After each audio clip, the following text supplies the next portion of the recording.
Listening to a pastor from Tassie yesterday, I was struck by three things that he shared with the group that I was participating in. He asked this question: what do we do as pastors? What would we do as Connect Group leaders, or in any position of responsibility towards others, when there is nothing that we can do?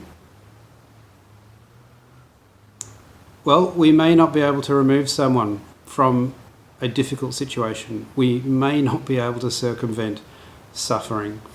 But I believe that additional to prayer, as an initial and ongoing response, simply being with someone as a representation of God stepping into the suffering of this world is life-giving. Jesus carries the scars as a part of his identity, as we reflected on during Easter, in experiencing, carrying and overcoming suffering. He didn't remove himself from it, but he bore it for us. The next thought that this pastor shared was that people need to lament, to grieve, and perhaps they need permission to do so. I think this comes back to Solomon's wisdom, and I've been reflecting on this myself. Just simply to be available to someone and allow their grief to be is very, very important.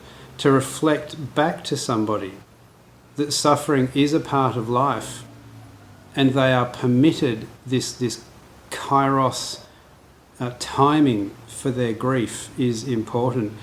We know, because God promises us, that a new season will come, but in the season of mourning, that really isn't the focus. And the last thought that this pastor shared was, it isn't a sin to lament. You read Lamentations to start with, and some of the other books, including the Psalms. David laments heavily many, many times. And I was reassured by this thought, because it helps me understand that what is going on when others, they perhaps misinterpret the individual season in which they find themselves, and they try to sing songs to a heavy heart, despite good intentions. I hope you understand me when I say that. Although at times, really, I think it can be a way of dealing with our own discomfort around suffering, but it won't work. It won't work if we understand the season that the person is in. It can make someone feel bad even for not being able to reciprocate the mood that you're creating. Now, I'm not saying that it won't work forever, but we have to understand the timing of these events, and to understand that lamenting has its place. It truly has its place. As Solomon teaches us, there is a season for it. It's just helpful to share with someone this might be the season they're in. And lastly, the same pastor just suggested that we read Psalm 22 and 137. In particular, from Psalm 137, verses 2 and 3, just struck me as being really helpful.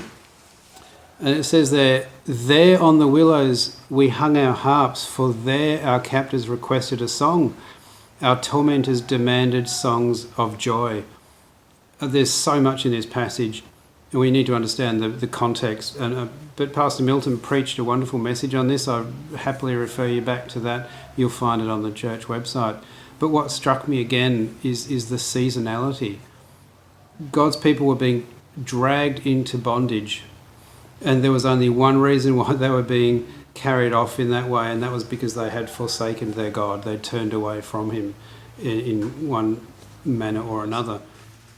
But I think we generally need to ask ourselves, are we or are those around us feeling some sort of a false imprisonment, even torment, coming from doubt or fear because we are in some way distant to God?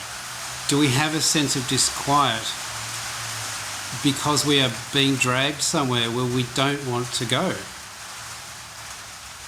These are quite different feelings from grieving or mourning the loss of connectedness, and we need to be able to distinguish the two.